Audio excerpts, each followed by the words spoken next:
This is Satya Pradyuman of Cirrus Research. The latest signals report is just out. The title, Value Bias to Broaden Markets as 24 Closes.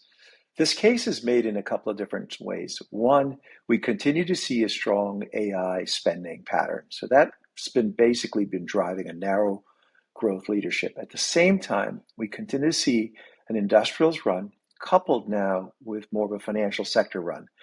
Combined, this is really a constructive take for a broader market.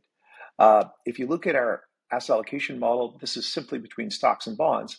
This has been anchored for a couple of years now, overweight equities. Today is a 70% weighting towards equities versus 30% for bonds. Now, what this is really saying is that in the long run, this model, going back 30 years, has had roughly a 49% exposure to equity, so that would be your neutral spot. So this is about 20 percentage points above normal. So clearly, we've made a case for the fundamentals that are moving favorably here for risk assets. That said, this broadening in markets acts more of a shock absorber, given the concerns about NVIDIA becoming too much of the market.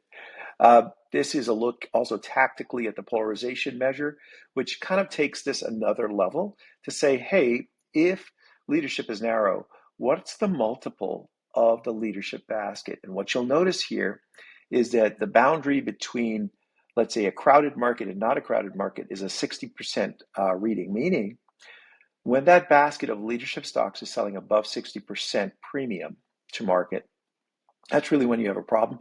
That's the case as it was back in March. We had the April sell-off, and then since then, this is really normalized.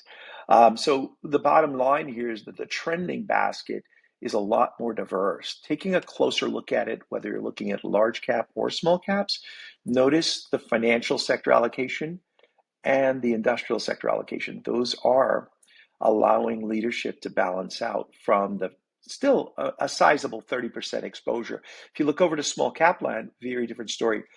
Leadership is driven by 18% healthcare, 18% financials, and followed by industrials.